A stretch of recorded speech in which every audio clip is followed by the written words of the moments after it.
श्रीगुरुभ्यः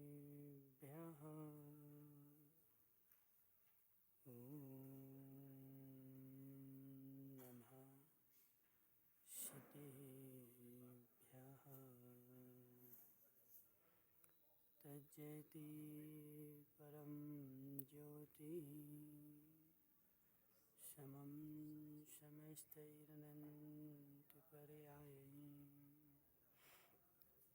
दर्पणतलिविशकला प्रतिफलति पदार्थमालिका यत्र नमो अरिहन्ताणं नमो सिद्धाणं नमो वायरेयाणं नमो अध्यायाणं नमो लोयसव्यसाहुणं पंच परमेष्टि भगवान को अनंतानंत सिद्ध परमेष्टि भगवान के 1008 देवादेव 500 पूज भगवान के 1008 देवादेव स्वपारसनाथ भगवान के आचार्य भगवान अमृत चंद्र स्वामी के आचार्य भगवान विद्यासागर जी महाराज के आचार्य भगवान विशुद्ध सागर जी महाराज के आचार्य भगवान विभव सागर जी महाराज के बोलो प्रभु जी सागर जी महाराज की जय। बोलो श्री सागर जी महाराज की जय। बोलो मुनि संघ की जय। मनुष्य तीर्थंकर भगवान की दिव्य देशना शारदाद वाणी जयवंत हूँ। आचार्य भगवान अमृत चंद्र स्वामी तत्व का स्वरूप निरूपण करते हुए बता रहे हैं, हे जीव, तत्व में स्थित हो जा, निज आत्म द्रव्य में स्थित हो जा। पर द्रव्य की स्थिति तेरे कल्याण का कारण नहीं है। निज आत्म द्रव्य में जितनी स्थिति बनेगी उतना तू कल्याण के मार्ग की ओर बढ़ेगा, और जितना तू पर द्रव्यों में लिप्त होगा उतना तेरा कल्याण होता जाएगा। हे जीव, आज तक मैं कितने परद्रव्यों में लिप्त हुआ, लेकिन उसका परिणाम क्या निकला?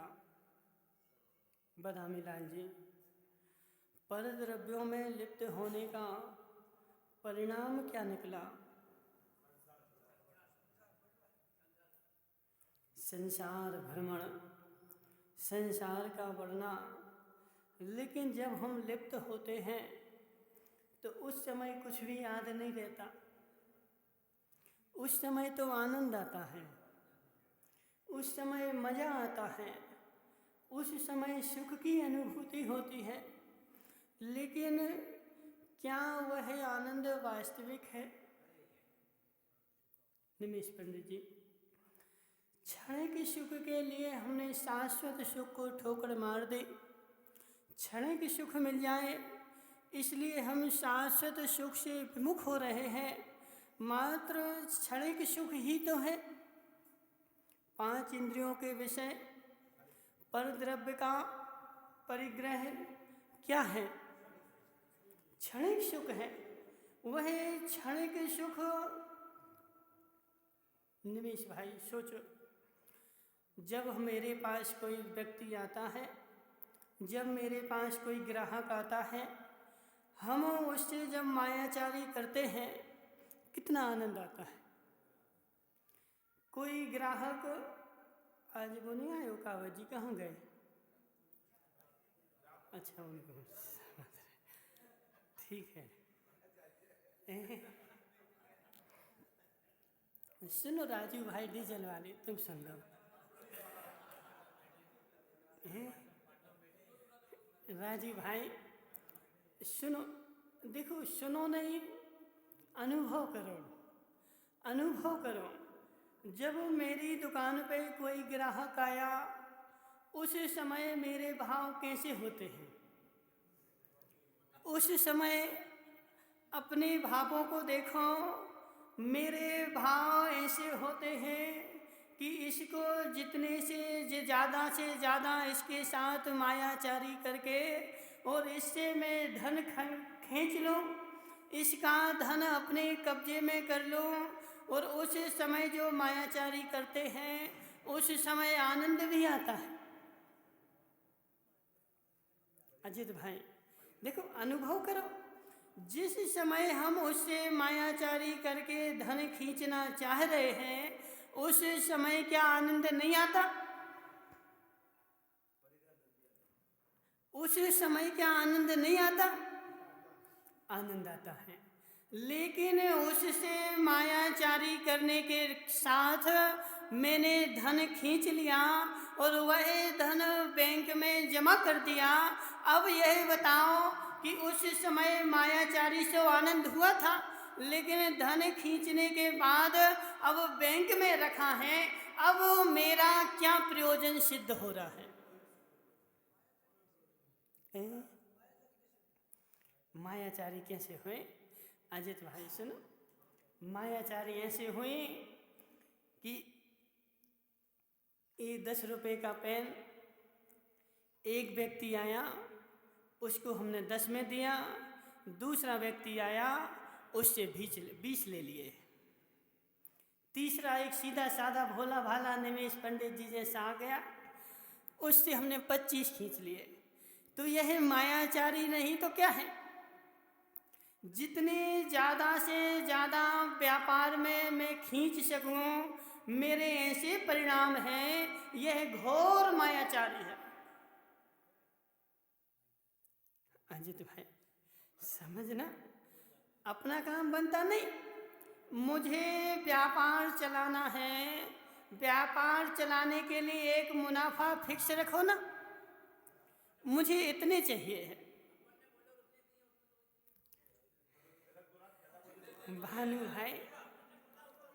भानु भाई समझो तो, सुनो तो, तुमने बोला, उसने दिए।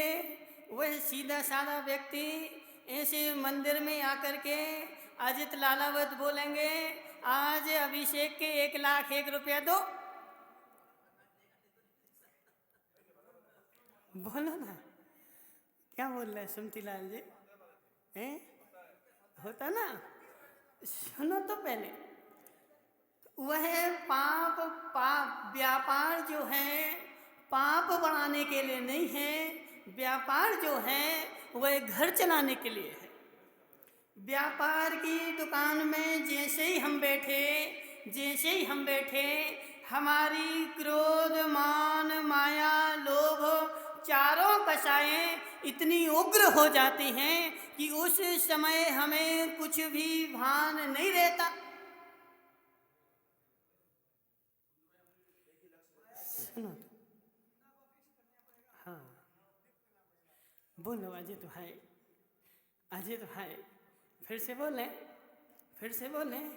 राजू भाई, तुम्हारी काय की दुकान है? सोने चांदी की, किराने की भी तो है ना? किराने की दुकान तो है ना? अब तुम्हारी दुकान पर व्यक्ति आया, बोले सेठ जी आज मेरे घर में मेहमान आए हैं, हमें अच्छे से अच्छा गुड़ चाहिए है। गुड़ था 40 रुपया किलो, समझना, गुड़ था 40 रुपया किलो। वह गुड़ दिखाया और वही गुड़ के 2 भाग करके ले आए। एक भाग जे 40 वाला है और जे ऊंची क्वालिटी का है जे 60 रुपया किलो है। समझना राजू भाई, होता कि नहीं होता? गुड़ वही है, गुड़ भिन्न नहीं है। एक ही गुड़ के 2 भाग करके लाए। यह गुड़ देखो, यह 40 रुपया किलो, यह हाई क्वालिटी का, यह दिल्ली से आया है, यह 60 रुपया किलो है। इसके 59 नहीं लगेंगे, 55 रुपया का तो हमारा आया ही है।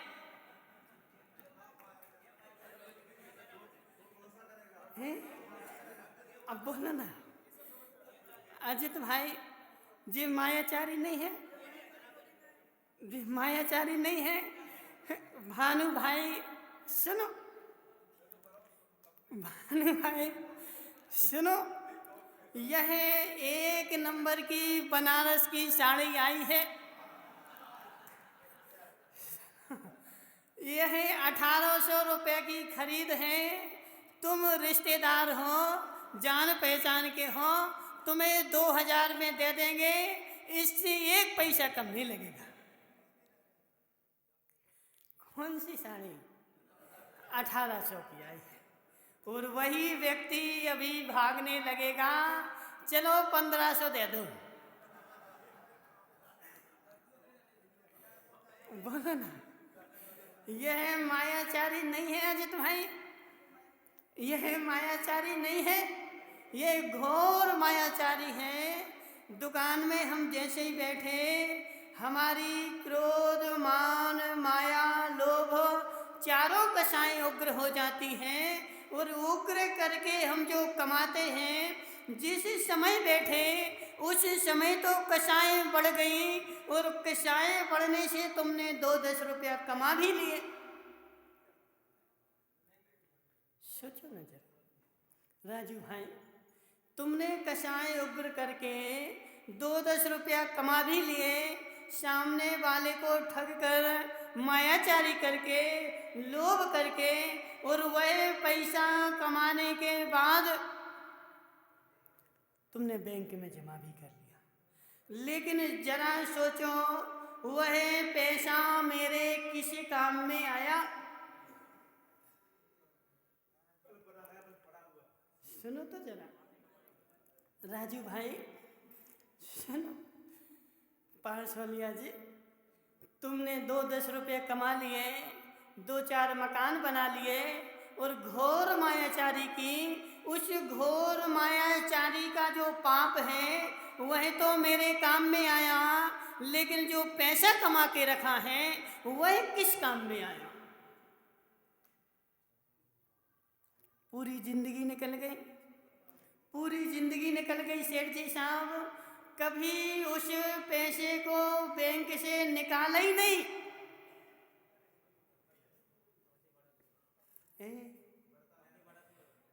क्या हुआ, क्या हुआ मानमल जी? सुनो जरा, पूरी जिंदगी निकल गई और वह पैसा मैंने बैंक से निकाला ही नहीं। मात्र सेठ जी बोल रहे, महाराज उसकी अवधि बढ़ाते गए। 5 साल का जमा था, 5 साल हो गए, 5 के लिए और कर दो, 5 के लिए और कर दो, और 5 के लिए और कर दो। जरा ये तो सोचो भोले प्राणी कि उससे तुम्हारा काम क्या सट रहा है। और फिर भी निरंतर घोर मायाचारी, क्रोध, मान, माया, लोभ प्रतिदिन निश क्षण बढ़ता जा रहा है, और निश दिन मेरा क्रोध, मान, माया, लोभ बढ़ता जा रहा है। अब मैं मोक्ष की ओर जा रहा हूं कि नरक की ओर जा रहा हूं?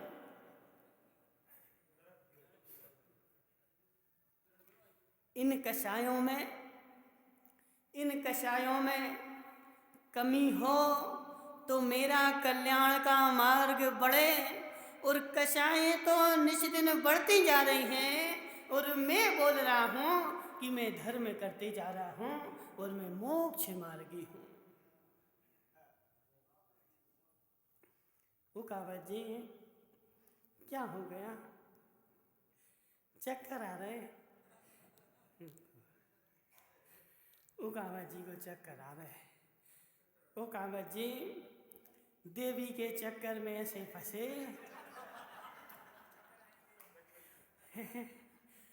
देवी के चक्कर में एक बार जो फंस गया, उस बेचारे को चक्कर नहीं आए। ऐसा हो ही नहीं सकता, ऐसा हो ही नहीं सकता। मायाचारी के चक्कर में व्यक्ति एक बार फंस गया, एक बार उसको रस आ गया, फिर वह चक्कर तभी बंद होगा जब तुम्हारे संसार के चक्कर बंद हो जाए। लेकिन अभी मेरे संसार के चक्कर बंद नहीं हुए हैं, अभी मेरे संसार के चक्कर बंद नहीं हुए हैं। निमेश पंडित जी सोचो जरा, इतनी तीक्ष्ण प्रज्ञा मिलने के बाद, इतनी तीक्ष्ण प्रज्ञा। सुनो, कल रात में हमने बहुत अच्छी बात लिखी थी निमेश भाई, तुम्हारे लिए नहीं, अपने लिए लिखी थी कि हे शुद्ध, यदि इतनी तीक्ष्ण प्रज्ञा मिलने के बाद भी और तू यदि नहीं संभला तो अनंत संसार में गोते खाने के लिए तैयार हो जा। अनंत संसार में ऐसी जो प्रज्ञा मिली है निमेश भाई, ऐसी जो प्रज्ञा मिली है, ऐसी प्रज्ञा अब कब मिलेगी? कोई भरोसा नहीं, कोई ठिकाना नहीं। ऐसी बुद्धि का क्षयोपशम कि मुझे सारा आगम स्पष्ट झलक रहा है, कहाँ कैसा करना है, कहाँ कैसा रहना है, कहाँ कैसा चलना है, सारा आगम स्पष्ट झलक रहा है। ऐसी बुद्धि, ऐसी प्रज्ञा अब कब मिलेगी? कोई भरोसा नहीं है, कोई भरोसा नहीं है निमेश भाई। इतनी प्रज्ञा, ऐसी स्थिति। अभी सुनो, अभी तुम्हें ऐसा लगता हो कि मात्र मुनि द्रव्य पर्याय प्राप्त कर लेना इतनी दुर्लभ है, इतनी दुर्लभ है, इतनी दुर्लभ है, जैसे समुद्र में डला हुआ रत्न खोज लेना। माताओं समझना, मुनि पर्याय प्राप्त कर लेना इतनी कठिन है कि समुद्र में डला हुआ रत्न खोज लेना, क्योंकि ऐसे ही मुनि दीक्षा नहीं हो जाती। मुनि दीक्षा के लिए आचार्य भगवान कुंद स्वामी ने बहुत सारी शर्तें रखी हैं। जिसका मन पे कंट्रोल होगा, तन पे कंट्रोल होगा, सर्वांग सुंदर होगा, जिसके शरीर में किंचित मात्र भी खोट नहीं होगी। अजित भाई समझना, जयपुर में मूर्ति लेने जाओ, सारी मूर्तियां मिलेंगी, लेकिन सारी मूर्तियों में तुम्हें एक से एक सुंदर मूर्तियां मिलेंगी।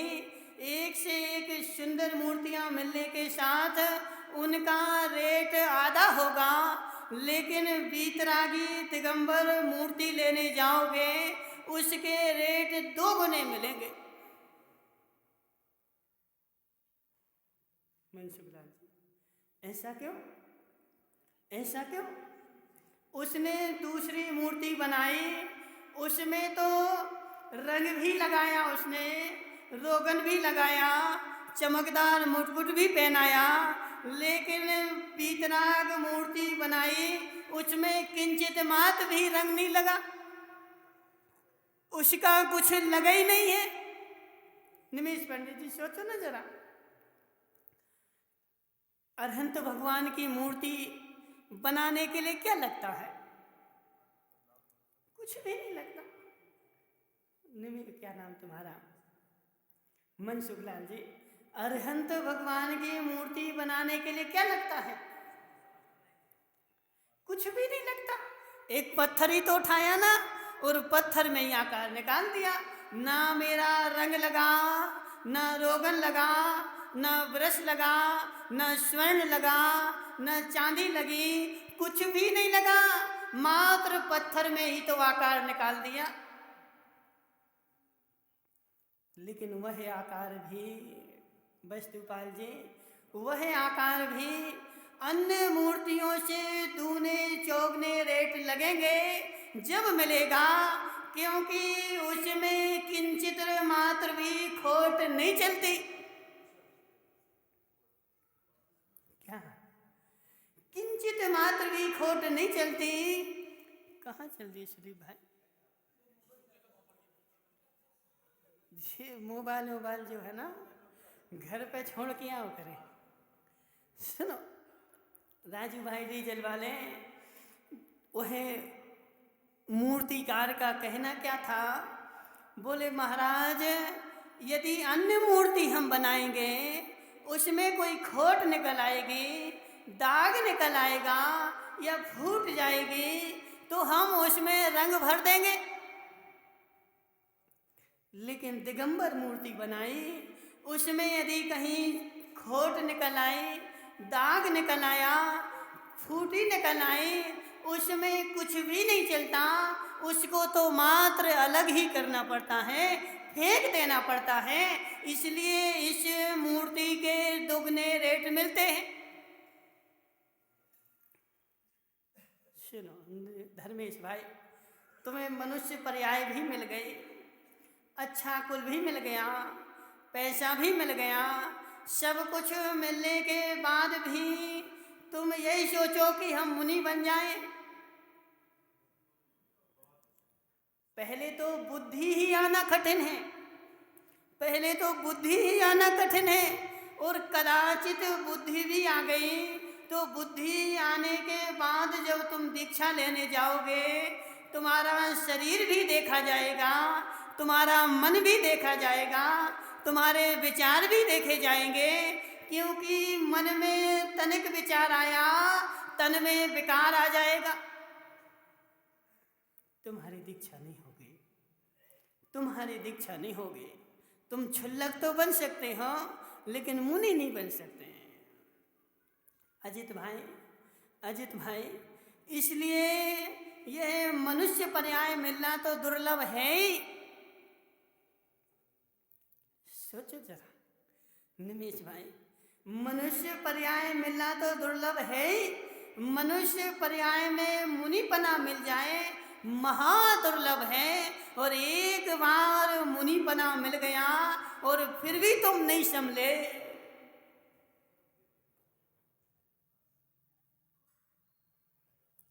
नियम सार जी में निमेश पंडित जी बोल रहे थे, बोले महाराज बंद कर दे, बंद कर दे। देखो निमेश भाई, जब तक आनंद नहीं आता, समझना क्या नाम है इनका, ओकावा जी, अभी भी चक्कर आ रहे, थोड़े थोड़े आ रहे। तो सुनो, देखो तुम यहाँ आ जाओ, आगे बैठ जाओ, चक्कर बंद हो जाएंगे, अभी गारंटी है। श्रीपाल जी ओकावा जी को बैठा लो बगल में।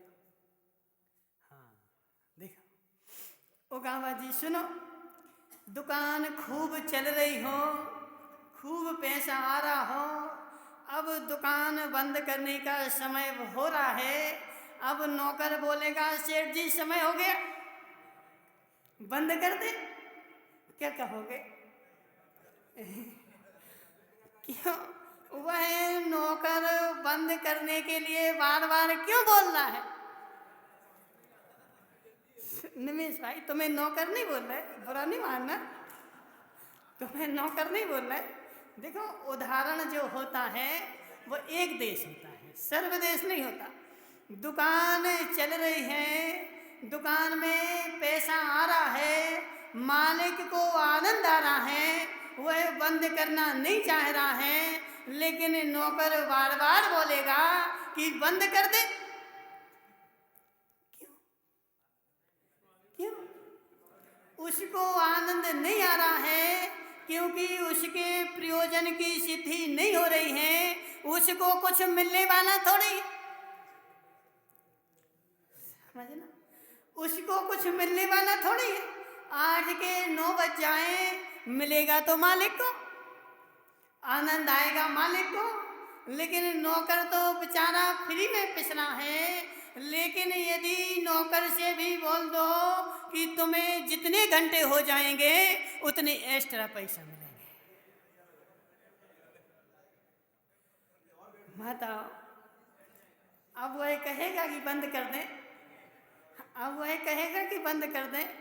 निमेश भाई, ऐसे यदि हमें आगम का आनंद आने लगे तो तुम कह नहीं सकते कि महाराज बंद कर दे। हमें आनंद नहीं आ रहा उसमें, हमें उसमें रस नहीं आ रहा है, इसलिए जब तक रस नहीं आएगा तब तक तुम बंद करोगे, लेकिन जब रस आ जाएगा तो बार बार देखोगे। समझना समझना। देखो अब निमेश से नहीं पूछते, फिर वो बोलेगा बार बार हमें को बोलते। कौन से वो पदम नहीं आया? आया पदम भाई, बुरा नहीं मानना, जो है सो है। अब समझना, जब तुम्हारी नई नई शादी हुई थी, नई नई शादी हुई थी, पहला दूसरा दिन था शादी का। अब रात के 8 बज गए और रात के 8 बजे जी सुदीप भाई तुम्हारे घर पे आ गया और तुमसे बतियाने बैठा है। बोलो ना, रात के 8 बज रहे, 9 बज रहे और 10 बज रहे। अब सुदीप पंडित भग नहीं रहा है। अब क्या करोगे? बोलो ना, क्या करोगे? बोले मेरा मन तो मेरी देवी की ओर बार बार जा रहा है, मुझे तो वहां आनंद आ रहा है, और यह सुदीप पंडित कहाँ से आके बैठ गए और भगाए नहीं भग रहा है। ऐसे निमेश पंडित जी, यदि तुम्हें आगम में आनंद आने लगे, जैसे तुम्हें देवी बार बार याद आ रही है, ऐसे तुम्हें आगम बार बार याद आएगा और बंद करने की बोलेंगे, तुम बार बार खोल खोल के देखोगे। लेकिन शर्त एक है, शर्त एक है, उसमें आनंद आना चाहिए, उसमें आनंद आना चाहिए। जब तक आनंद नहीं आ रहा है तब तक मात्र भार स्वरूप लगता है, और जिस दिन आनंद आने लग जाए कावत जी, उस दिन निर्भर हो जाते हो। ऐसे निमेश भाई, आनंद लो, आनंद लो, लेकिन आनंद तभी आएगा जब क्रोध मान माया लोभ कम होगी। मेरे आनंद को माताओं, मेरे आनंद को मेरी नाक ने नहीं रोका, मेरे आनंद को मेरी नाक ने नहीं रोका कि नाक कट जाएगी सुदीप गांधी, नाक कट जाएगी तो आत्मा का आनंद आ जाएगा। मेरी आत्मा के आनंद को रोकने वाले क्रोध मान माया लोभ है। जितना क्रोध मान माया लोभ कम होगा उतना आत्मा का आनंद आएगा। क्रोध मान माया लोभ कम हुए सुरेश पंडित जी, आत्मा का आनंद नहीं आने वाला। क्रोध मान माया लोभ रहते हुए जितना भी आनंद आएगा वह मात्र विषयानंद ही होगा।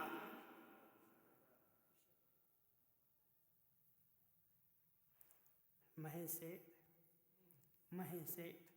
क्या हुआ, क्या हुआ? देखो अब जो है ना माताओं, अब खरी खरी सुनो। क्यों? क्योंकि अब गिनती के दिन बचे। चतुर्मास हो गया, कितने दिन बचे बताओ? आज 30 हो गई ना, बस 4 तारीख को चतुर्मास खत्म। सेठ जी साहब, 4 तारीख को चतुर्मास खत्म हो जाएगा, 5 तारीख से हम स्वतंत्र हो जाएंगे।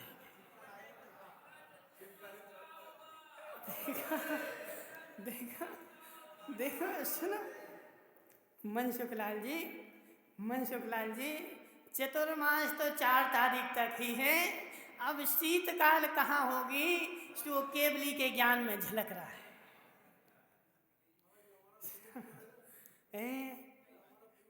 तुम्हारा पुण्य होगा और कोई आ जाएगा, तुम उसकी चिंता नहीं करो। लेकिन शीतकाल कहाँ होगा, वह केवली के ज्ञान में झलक रहा है। इसलिए टेंशन नहीं करना, तुम तो मात्र खरी खरी सुनो। आत्मा का आनंद कितना आएगा और कब आएगा, तो आत्मा का आनंद उतना ही आएगा और जब ही आएगा जब कषायें कम होंगी और जितनी होंगी उतना आएगा। 100% की 1%। मनसुखलाल जी, 100% की बात है, जितनी कषायें कम होंगी उतना आत्मा का आनंद आएगा और जब कषायें कम होंगी तब आनंद आत्मा का आनंद आएगा। कषाय कम हुए बिना मैं मात्र विषयानंद ही लूँगा, कषायानंद ही लूँगा और विषयानंद कषायानंद में आत्मा का आनंद होता नहीं। आत्म के अहित विषय कषाय। पढ़ा माताओं, पढ़ा कभी तुमने? कहाँ पढ़ा? छह ढाला में। तुमने कहाँ पढ़ा सती भाई? छह ढाला में। सुनना, आत्म के अहित विषय कषायन में मेरी परिणति न जाए। यह पढ़ने की बात नहीं है, यह पढ़ने के काम नहीं है, यह अनुभव करने के बात है। यह मैंने कितनी बार पढ़ा। सुनील कोठारी, यह लाइन मैंने कितनी बार पढ़ी, कितनी बार सुनी कि आत्म के अहित विषय कषाय इनमें मेरी परिणति न जाए। मैंने पढ़ी और पढ़ करके ऐसा सोचा कि मैंने धर्म कर लिया, मैं धर्मात्मा हो गया। अभी तक मेरी सोच क्या रही माताओं? अभी तक मेरी सोच क्या रही? मंदिर में जाओ, पूजन कर लो, 6 ढाला का पाठ कर लो और समय हो तो तत्वार्थ सूत्र का पाठ कर लो। मेरा धर्म हो गया, मेरा धर्म हो गया, मुझे आनंद आ गया। किसका? आत्मा का। किसका? आत्मा का आनंद आ गया, आत्मा का आनंद आ गया। अभी आत्मा का आनंद है ही नहीं, अभी यह विषयानंद है, कषायानंद है। आत्मा का आनंद तो तभी आएगा जब वो मेरी कषाय कम होंगी, अनंतानुबंधी जाएगी, अप्रत्यक्षान जाएगी, प्रत्यक्षान जाएगी, तभी आत्मा का आनंद आएगा और बढ़ता बढ़ता आएगा। ऐसे नहीं, ऐसे नहीं सुदीप भाई। अनादि मिथ्या दृष्टि जीव, अभद्र मिथ्या दृष्टि जीव, घोर मिथ्या दृष्टि जीव, जब उसको सच्चे सुख की पहचान होती है, वह अनंतानुबंधी को नाश करने के लिए ऐसे उछलता है, उसके परिणाम उछलते हैं। लेकिन कब? जब तुम्हें ऐसा भान हो कि आत्मा का सुख, सच्चा सुख मात्र किस में है, तो विषय और कषाय के अभाव में है। विषय कषाय के अभाव में ना आज तक हितेश मुंगाणिया किसी को सुख मिला है और विषय कषाय के रहते हुए ना त्रिकाल में किसी को सुख मिलेगा।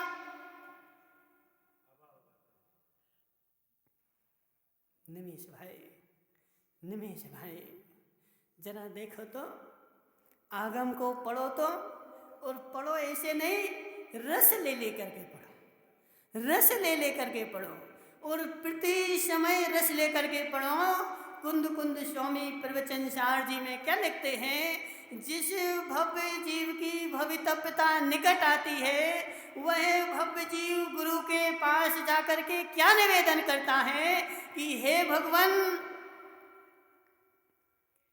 मैं इस संसार में भटक भटक के थक चुका हूँ, मुझे कषाय दुख देने लगी हैं, मुझे विषय जो है वह विष जैसे लगने लगे हैं। मैं इन सबको छोड़ करके आत्मा का आनंद लेना चाहता हूँ, इसलिए मुझे मेरे ऊपर कृपा करो।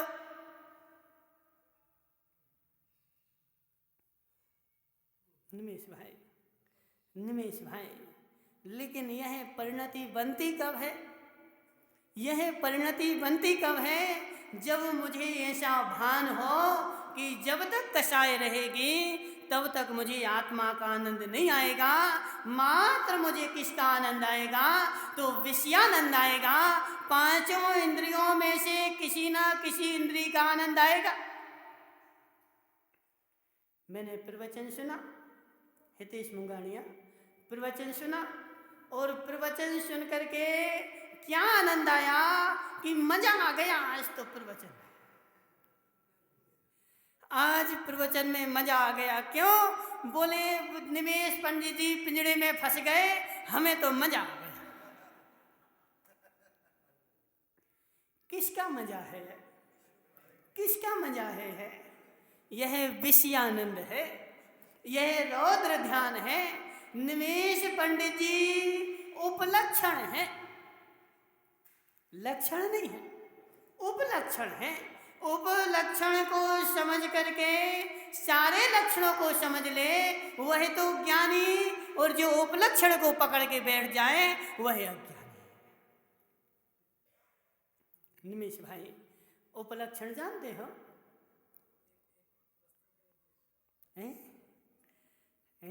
कोठारी जी उपलक्षण जानते हो? नहीं जानते? हसमुख पंडित जी उपलक्षण क्या होता? नहीं पता? देखो हम बताते हैं। हितेश मुंगानिया की देवी ने अच्छा बढ़िया 8 पहरी 1 किलो घी निकाला। कौन सा? सुनो हमारी बात सुनो। सुदीप पंडित यहाँ सुनो। सुदीप पंडित, हितेश मुंगानिया की देवी तो शिखर जी चली गई ना, अब समझना। हितेश मुंगानिया की देवी 1 किलो 8 पहरी घी निकाल करके और डिब्बा में रख के गई, और हितेश से बोल के गई कि सुनो, मैंने यह 8 पहरी घी निकाला है, इसको तुम देखे रहना, इसको कोई बिल्ली आकर के गिरा ना दे, तुम रक्षा करना, यह घी रखा हुआ है। समझना। अब वह रख करके शिखर जी चली गई, और हितेश मुंगानिया अपने कुशोपा पर बैठे हुए थे। घी का डिब्बा रखा हुआ था, और घी के डिब्बे में एक कुत्ता आया, और वह घी का कुत्ता उसने डिब्बा पकड़ाया और पूरा घी चाट के चला गया। समझना। और हितेश मुंगानिया अपने सोफा पर बैठे देख रहे थे। अब 8 दिन बाद देवी आई। देवी ने बोला कि इसमें मैं 8 पहरी घी निकाल के गई थी, वह घी कहाँ गया? हितेश मुंगानिया हंस करके बोले देवी मैं बहुत चतुर हूँ। बोले क्यों? बोले तुमने बोला था ना कि बिल्ली आए तो बिल्ली को घी मत बगराने देना। मैं डंडा लेके बैठा रहा, एक भी बिल्ली नहीं आई।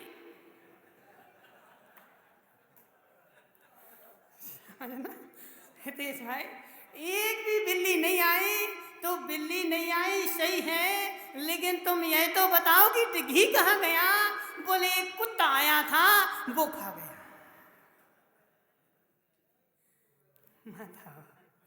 मत आओ, समझना। अब घी कुत्ता खा गया, और हितेश मुंगानिया जो है वो आनंद मना रहा है कि बोले मैंने देवी की आज्ञा का पालन किया। हितेश भाई, देवी की आज्ञा का पालन किया। बिल्ली को किंचित मात्र भी नहीं आने दिया, कुत्ते को आने दिया। क्या मतलब? माताओं, बिल्ली तो उपलक्षण थी, इसका अर्थ क्या था? बिल्ली मात्र उपलक्षण थी, इसका अर्थ यह था कि घी की रक्षा करना, चाहे बिल्ली आए, चाहे कुत्ता आए, चाहे चूहा आए, चाहे कोई भी आए, तुम घी मत बिगाड़ने देना, घी मत खाने देना। बिल्ली इनके घर में ज्यादा थी, इसलिए बिल्ली का उपलक्षण दे दिया। इसलिए निमेष भाई तो उपलक्षण है, लक्षण तो अपने अपने देखो। निमेष भाई तो उपलक्षण है, लक्षण अपने अपने देखो। निमेष भाई की देवी ने कैद किया, सबको आनंद आ गया, है ना। निमेष की देवी ने कैद किया, सबको आनंद आ गया, और बेचारे सब अपने अपने पिंजड़े में बंद हैं, उसकी खबर ही नहीं है। और जी कौन? धर्मेश भाई निमेष के ऊपर हंस हंस करके क्या गा रहा था? बोले पिंजड़े के पंछी रे। बोलो ना धर्मेश भाई, अब बोलो ना, सभा में खड़े हो जाओ। धर्मेश भाई खड़े तो हो जा, देखो अपना ही तो घर है, अब बोलो ना। नहीं वो तो ठीक है, देखो सब लोग सुन लेंगे तुम कितना अच्छा गाते हो। माई कितना है तुम्हें? ले लो। हाँ बोलो।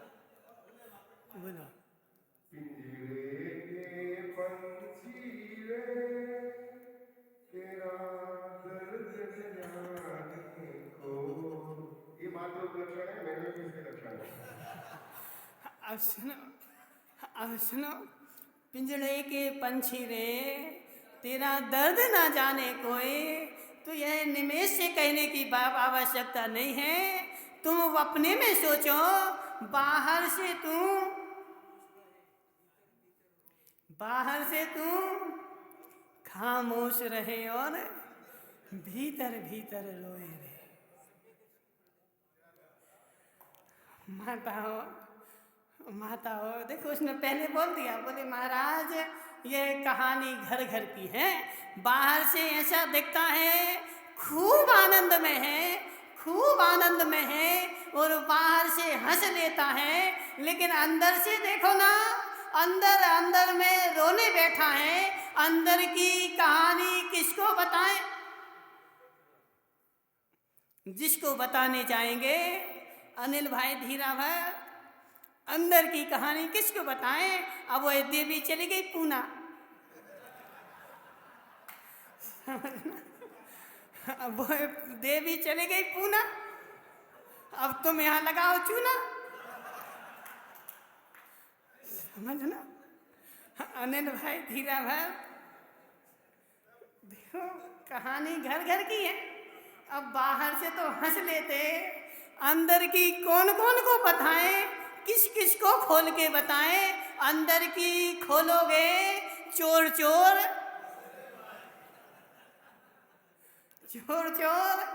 मोसेरे भाई।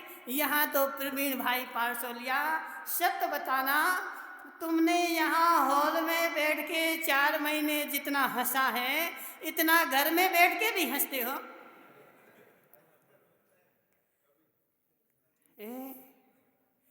माता सोचो ना जरा, यहाँ बैठ के तो हंस लिया, घर में बैठ के तो कभी इतना हंस भी नहीं पाए।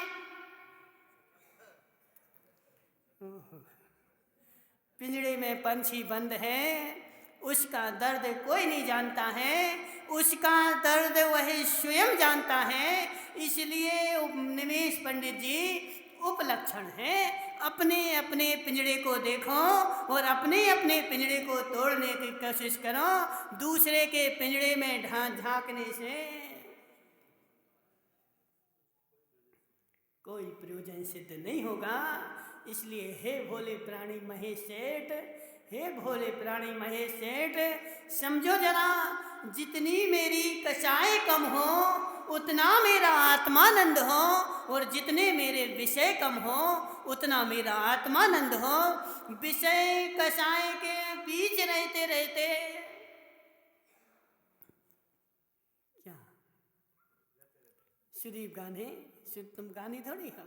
सुदीप भाई सुदीप भाई पंडित जी, विषय कषाय के बीच रहते रहते विषय कषाय के बीच रहते रहते अब तुम कितने ही बोलो कि हमें तो आत्मा का आनंद आ रहा है, तो त्रिकाल में आने वाला नहीं है।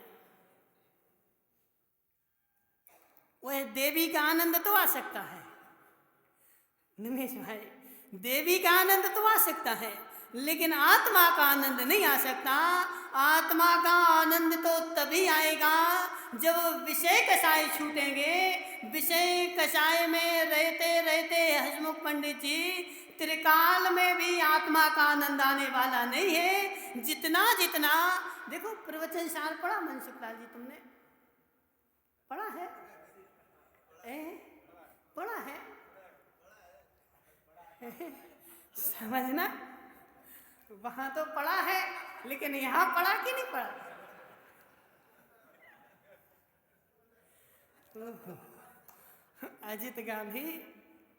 अजित गांधी समझो जरा, जितने ग्रंथ यहां पढ़े हैं, यदि इतने ग्रंथ यहां पढ़ जाएं, अजित भाई लाला भाई सुनो, जितने ग्रंथ यहाँ पढ़े हैं, इतने ग्रंथ यहाँ पढ़ जाएं, सुनो जरा, इतने ग्रंथ यहाँ पढ़े हैं, इतने ग्रंथ यहाँ पढ़ जाएं, महान आनंद है और महान दुख भी है। दोनों हैं।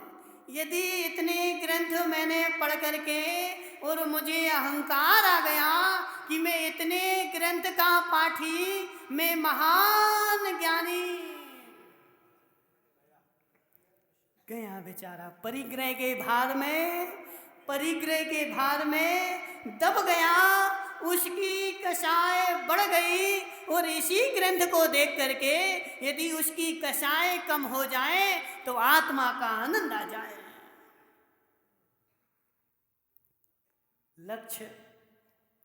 लक्ष्य बापू भाई इतना सा है कि कषाय के उदय में त्रिकाल में आत्मा का आनंद आने वाला नहीं है। आत्मा का आनंद जब भी आएगा कषाय के अभाव में ही आएगा। ऐसे ग्रंथ सारे पढ़ लो तभी आनंद आए, जरूरी नहीं है आत्मा का आनंद ग्रंथ पढ़े भी आ सकता है। कहाँ गया वो कीर्तेश भाई? धैर्यवाद नहीं, क्या नाम है? धीरावत हो ना तुम? धीर है कि नहीं? धीरावत जी धीर है कि नहीं? सुनो, सारे आगम पढ़ने के बाद ही आत्मा का आनंद आए, ऐसा जरूरी नहीं है। आचार्य भगवान पूज्यपाद स्वामी क्या लिखते हैं? आवृत्ति व्रत मादाए और व्रति ज्ञान परायणा। सुदीप पंडित पढ़ा नहीं पढ़ा? आवृत्ति व्रत मादाए और व्रति ज्ञान परायणा। मात्र मनसुखलाल जी इतना ज्ञान हो जाए कि विषय कषाय जो है मेरे दुख का कारण है, संसार का कारण है, इनसे मुझे त्रिकाल में आनंद नहीं मिल सकता, मुझे तो आत्मा का आनंद चाहिए है। यदि इतना भी ज्ञान हो जाए तब भी तुम्हारी दीक्षा हो सकती है।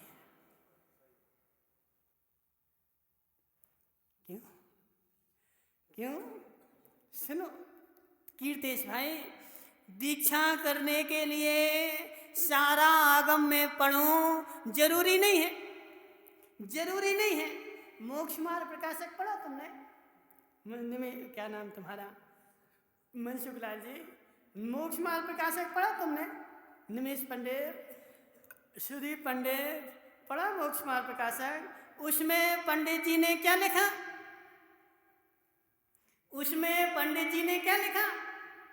कि पंचम काल में जिसकी बुद्धि दुर्बुद्धि है, बुद्धि का क्षयोपशम नहीं है, तो क्या वह अपना कल्याण नहीं कर सकता? तब भी कल्याण कर सकता है। कितना? मात्र प्रयोजन भूत तत्व का ज्ञान हो जाए तब भी कल्याण हो सकता है। और प्रयोजन भूत तत्व मात्र इतना है कि आत्म के अहित विषय कसाए, इनमें मेरी परिणति न जाए। कीर्तेश भाई, आत्मा का हित करने के लिए मात्र इतना सा ज्ञान भी हो जाए। वह शिवभूति मुनिराज, उनको तो नमोकार मंत्र भी याद नहीं था। शिवभूति मुनिराज को नमोकार मंत्र भी याद नहीं था, फिर भी उनके गुरु ने उनको मुनि दीक्षा दे दी और मुनि दीक्षा दे करके और वह मोक्ष भी चले गए। कुछ भी ज्ञान नहीं था, सारा आगम का ज्ञान है हितेश मुंगानिया, और मात्र इतना सा ज्ञान नहीं है कि आत्म के अहित विषय कसाए। तो तुम्हें कुछ भी ज्ञान नहीं है, अज्ञानी ही हो, और पूरे आगम का ज्ञान नहीं है। मात्र इतना सा ज्ञान है कि आत्म के अहित विषय कसाए और इनमें मेरी परिणति न जाए, तो वह महान ज्ञानी जीव है। कीर्तेश भाई, इसलिए ऐसा नहीं बोलना कि पहले पूरे आगम का ज्ञान होगा फिर दीक्षा होगी, और इतने के लिए बैठे रहोगे तो त्रिकाल में कभी तुम्हें पूरे आगम का ज्ञान होगा नहीं और तुम्हारी दीक्षा होगी नहीं और तुम संसार से पार होगे नहीं। और यही संसार में आवृत्ति व्रत मादाएं व्रति ज्ञान परायणा, आवृत्ति व्रत मादाएं व्रति ज्ञान परायणा। सुनो सुदीप भाई, जब हम घर छोड़ा था तब कुछ भी नहीं आता था। जब घर छोड़ा था मनसुख लाल जी, जब घर छोड़ा था तब कुछ भी नहीं आता था। मात्र इतना आता था कि संसार में फंसने से मात्र दुख ही मिलेगा, इसके अलावा कुछ मिलने वाला नहीं है। अजित भाई, अभी तुम्हें क्या पता है, जिस दिन हमने घर छोड़ा था कोई भी निश्चय नहीं था, कुछ भी पक्का नहीं था कि घर छोड़ के जाना है। मात्र वर्षों पहले इतना पक्का हो गया था कि संसार जितना बढ़ेगा उतना दुख ही दुख मिलेगा, इसलिए मुझे अपना संसार बढ़ाना नहीं है, जितना हो कम करना है। और एक दिन में सागर जा रहा था व्यापार के काम से, समझना अजित भाई, सागर जा रहा था व्यापार के काम से, और रास्ते में आचार्य श्री कर्रापुर है ना, कर्रापुर गए क्या भाई? कर्रापुर में आचार्य श्री का बिहार था। किसी ने कानों में बात डाली यहाँ आचार्य श्री हैं, तो मैंने बोला कि जब हैं तो क्यों निकलें, चलो एक बार दर्शन करें।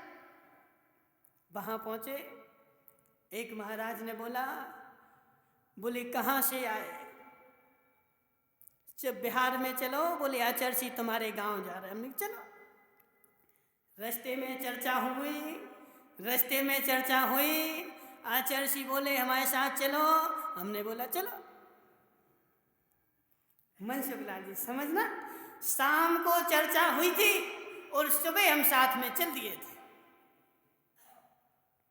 कुछ भी ज्ञान नहीं था, मात्र ज्ञान इतना था कि संसार में फंसने से दुख ही मिलेगा और कुछ भी मिलने वाला नहीं है। आत्म के अहित विषय कषाय, इनमें मेरी परिणति जाए।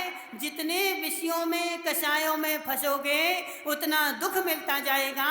मात्र इतना भी ज्ञान हो जाए फिर सारा आगम का ज्ञान हो जाएगा, क्योंकि मुझे विषय कषायों से दुख ही मिलेगा।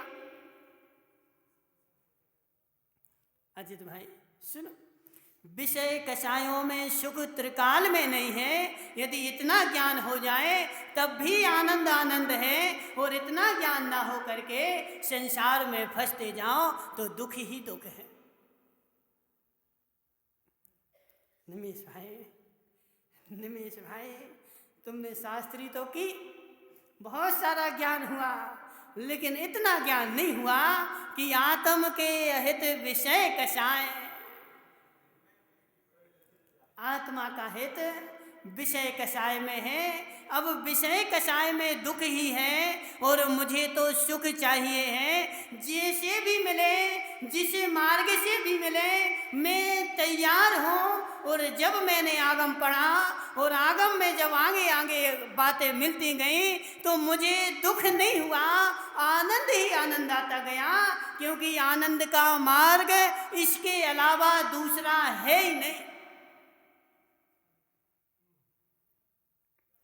मनसुखलाल जी, आनंद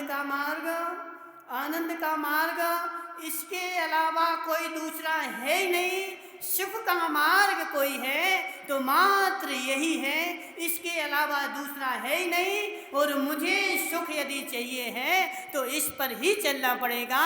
आज चलो तो ठीक, लेकिन जब भी सुख मिलेगा तो इसी मार्ग से मिलेगा। सेठ जी साहब, देखो, जिसने ऐसा निश्चय कर लिया है मुझे सुख चाहिए है और विषय कषायों में सुख है नहीं, उस वह घर छोड़कर जाएगा, जिंदगी में दुखी नहीं रहेगा। लेकिन जिसका ऐसा निश्चय नहीं है कि आत्म के अहित विषय कषाय, वह जब घर छोड़ के चला जाएगा उसको दुख होगा।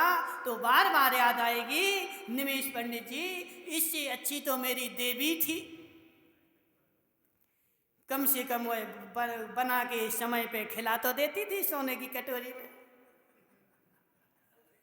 मनसुखलाल जी, समय पे भोजन घर में मिल तो जाता था। 8 बजे नाश्ता, 10 बजे भोजन, चाय दूध सब समय पे मिल जाता था। इससे अच्छे तो हम घर ही में थे। यह किसको आएगी बात? यह किसको बात आएगी? जिसने घर में सुख माना है और जिसको विषय कषायों में सुख है उसको ऐसी याद आएगी। लेकिन जिसका पक्का निश्चय है कि मार्ग सुख का तो यही है, इसके अलावा दूसरा मार्ग है ही नहीं, और जैसे भी हो मुझे इस मार्ग पर चलना ही है। मनसुखलाल जी, इसलिए ज़्यादा ज्ञान करने की आवश्यकता नहीं है, ज़्यादा ज्ञान करने की आवश्यकता नहीं है। हसमुख पंडित जी, ज़्यादा ज्ञान करने की आवश्यकता नहीं है, इतना मात्र ज्ञान कर लो, आत्म के अहित विषय कषाय। कौन?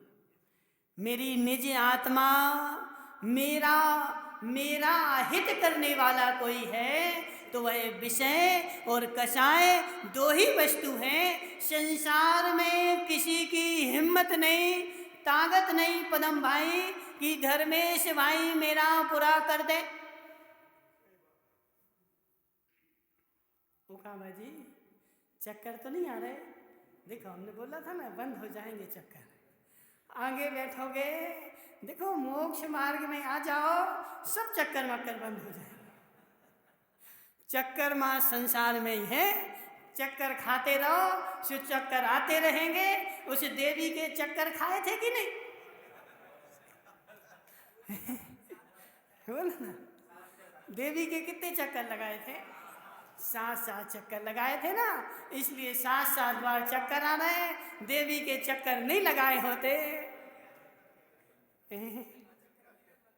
किसके होंगे भी नहीं, होंगे भी नहीं। वो देवी जब तक घूमती रहेगी आसपास, जब तक चक्कर आते ही रहेंगे। देखो उकाबा जी, तुम्हें हम अपनी बात बताएं, हमने 100 किलोमीटर भी विहार किया है बिना हार के। 4 दिन कंटिन्यू वहाँ अंतराय आया, 4 दिन कंटिन्यू अंतराय आया, और ऐसा अंतराय आया कि मात्र 1-2 ग्रास ही अंतर जाते थे और अंतराय होता था, और कंटिन्यू बिहार चल रहा था। 100 किलोमीटर का बिहार चला 3 दिन में, और कंटिन्यू बिहार किया, फिर भी चक्कर नहीं आए। सुदीप भाई, फिर भी चक्कर नहीं आए, और तुम्हें घर पे सोफा पे बैठे बैठे बोलो ना, सोफा पे बैठे बैठे भी चक्कर आ गए। ओहो, चक्कर नहीं लगाए होते तो चक्कर नहीं आते, और चक्कर लगाए तो चक्कर आए। इसलिए निमेश पंडित जी अभी भी समझ जाओ। बोले महाराज, जब तक चक्कर नहीं आएंगे जब तक नहीं समझेंगे। जब चक्कर आ जाएंगे तो फिर चक्कर खा के गिर पड़ेंगे, और देवी आएगी तो उठा लेगी। जब तक चक्कर नहीं आए मनसुख लाल जी, जब तक समझ जाओ, जब तक चक्कर नहीं आए, जब तक एक संसार के चक्र को नाश कर दो। जिस दिन चक्कर आने लगेंगे उकावत जी, फिर कोई काम के नहीं बचोगे, कोई काम के नहीं बचोगे पदम भाई। इसलिए चक्कर को समझ जाओ, चक्कर को समझ जाओ, और इन विषय कषायों को कम कर दो। जितनी विषय कषाएं कम होंगी उतना मेरा मोक्ष मार्ग बढ़ेगा। और विषय कषाय के रहते हुए, राजू भाई डीजल वाले समझना, विषय कषाय के रहते हुए, राजू भाई तुमने कभी खीर खाई? खीर खाई? खीर कौन सी खीर खाई?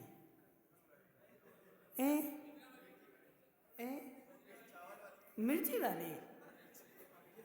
शक्कर डाल के खीर खाई ना, तो खीर में कितना आनंद आया? बोलो ना, खीर में कितना आनंद आया? आनंद आया ना। अब वही खीर पदम भाई तुम्हारे घर में आ जाए तो दोगे कि नहीं दोगे? पदम खेंदावत हो ना, पदम भाई खेंदावत एक खीर कटोरे में लिए राजू भाई खा रहे हैं, उनको आनंद आ रहा है, और तुम अपनी घर से कटोरी लेकर के गए, लेकिन उस कटोरी में जो है थोड़ी सी रेत डाल के गए। बोले ले रेत डालेंगे वह मीठी हो जाएगी क्या? क्या समझना मनसुख लाल जी क्या चल रहा है? राजू भाई ने खीर ली और खीर में शक्कर डाली, और शक्कर डाल के आनंद आ रहा था। और एक खेंदावत ने क्या सोचा कि राजू भाई से खीर तो ले आया, अब बोले इसको आनंद आ रहा था, इनने कुछ डाला था सफेद सफेद। समझना, जो रोड पर रेत डली थी सफेद सफेद, जो उसने अच्छी मुट्ठी भर के रेत डाल दी, उसमें मिला दी, और फिर वो एक खेंदावत खा रहा है। अब खेंदावत पदम भाई तुम्हें कितना आनंद आएगा? नहीं आएगा, नहीं आएगा। क्यों?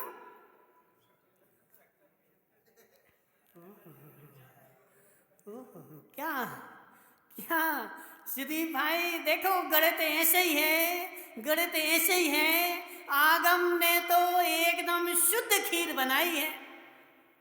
आगम में मनसुख लाल जी मात्र शाली धान की, चावल की, दूध डाल करके, काजू किशमिश डली हुई, इसमें खीर बनी हुई है। अब वही खीर जो कषाय से रहित जीव खाता है उसको आनंद आता है, और जो जीव कषाय से सहित है वह भी खाता है, उसको भी आनंद आता है। लेकिन आनंद आता उसको रेत का, उस कषाय का, बेचारा कषाय का आनंद लेकर के, और सोचता है कि मैं आगम का आनंद ले रहा।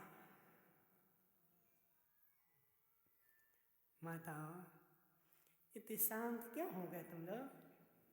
आत्मा का आनंद आ रहा है, आत्मा का आनंद आ रहा है, कषायों का आ रहा है। इसलिए सुदीप पंडित यह अपने हृदय पटल पर, किस पर? कॉपी पे नहीं, कॉपी पे तो लिख करके वो रखी जाएगी एक तरफी, अपने हृदय पटल पर यह अंकित कर दो, आत्म के अहित विषय कषाय। निमेश भाई विश्वास है, विश्वास है कि मात्र बोल रहे? विश्वास है।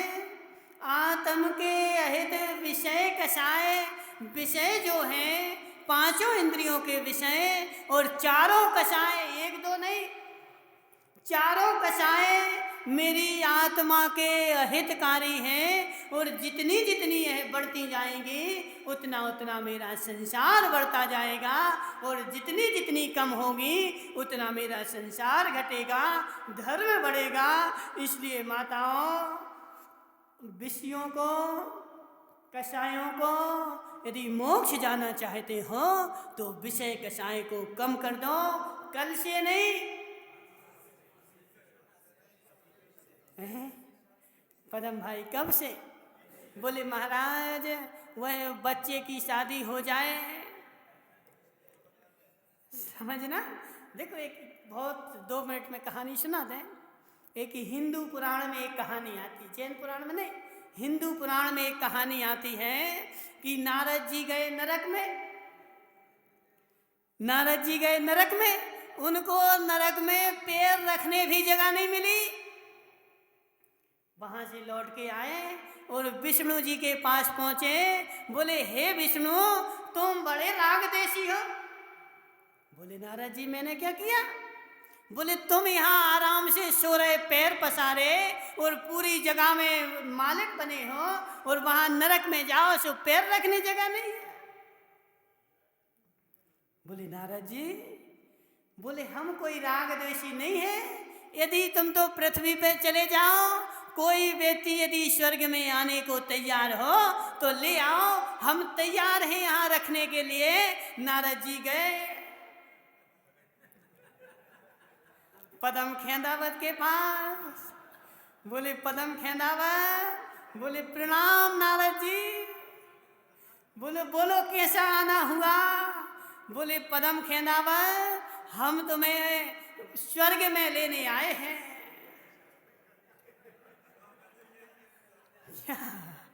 चलो हम तुम्हें स्वर्ग में लेने के लिए आए हैं, स्वर्ग में खूब जगह खाली है। पदम भाई बोला, बोले नारद जी अभी रुक जाओ, मेरे बच्चे की शादी हो जाए फिर तुम आना, हम तुम्हारे साथ चलेंगे। बच्चे की शादी हो गई, नारद जी फिर से आ गए। बोले पदम खेंदावर, चलो तुम हमारे साथ। बोले नारद जी बच्चे की शादी हुई है, वो बच्चा छोटा सा है, बच्चे का बच्चा। समझना, समझना, वो बच्चे का बच्चा छोटा सा है, अभी उसको संभालना पड़ता है। उसकी मम्मी जो है वो स्कूल जाती है पढ़ाने के लिए, सो उसको हम संभालते हैं, थोड़ा बड़ा हो जान दो। समझना खेंदावत पदम भाई, अब वह भी बड़ा हो गया। बोले उसकी और शादी हो जान दो फिर हम चलेंगे। सो पदम भाई उसकी शादी तो नहीं हुई और पदम जो थे वह चल बसे और चल बसने के बाद क्या हुआ? कालिया नाग बन गए। कहाँ? अपनी जो धन संपत्ति जुड़ी हुई थी, रखी हुई थी, उसी पर कालिया नाग बन गए। और नारद फिर से आए, बोले हे नागराज,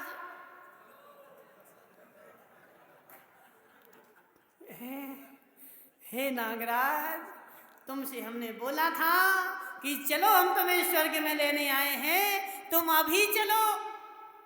अभी भी हम लेने के लिए तैयार हैं। वह नागराज क्या बोला? बोले हे नारद सुनो जरा, मैंने जिंदगी भर इतनी सारी संपत्ति कमा के रखी है, मेरा बेटा होशियार नहीं है, यदि मैं चला जाऊंगा ये सारी संपत्ति लोग खा लेंगे, इसलिए मैं इसी पर सांप बन के बैठूंगा, मैं नहीं जाऊंगा तुम्हारे साथ।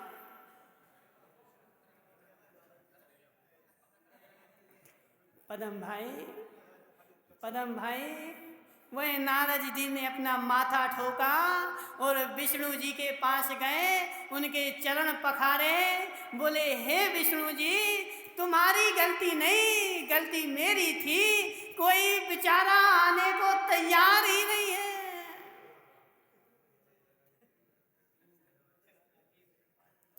कोई बेचारा पृथ्वी पर आने को तैयार नहीं है। एक भाव में देख लिया, दो दो भाव में देख लिया, फिर भी वह बेचारा स्वर्ग में आने को कोई भी तैयार नहीं है। ऐसे परम भाई, हम बोलते जरूर हैं कि हमें स्वर्ग जाना है, मोक्ष जाना है, लेकिन इस स्वर्ग मोक्ष जाने के लिए तैयार हो? एक व्यक्ति हाथ खड़ा करो जिसको स्वर्ग मोक्ष जाना हो। देखो, स्वर्ग मोक्ष तो सबको जाना, लेकिन स्वर्ग मोक्ष वही जाएगा जिसकी विषय कषाय कम होगी। विषय कषाय कम करने के लिए तैयार हो नहीं हो और स्वर्ग मोक्ष जाना है तो त्रिकाल में मिलने वाला नहीं है। जब भी स्वर्ग या मोक्ष मिलेगा तो आत्म के अहित विषय कषाय इनमें मेरी परिणति न जाए। अपनी आत्मा को विषय कषाय से बचाओगे तो स्वर्ग मोक्ष मिलेगा। मात्र झूठे झूठे कहने से स्वर्ग मोक्ष मिलने वाला नहीं है। बोली शांतिनाथ भगवान की।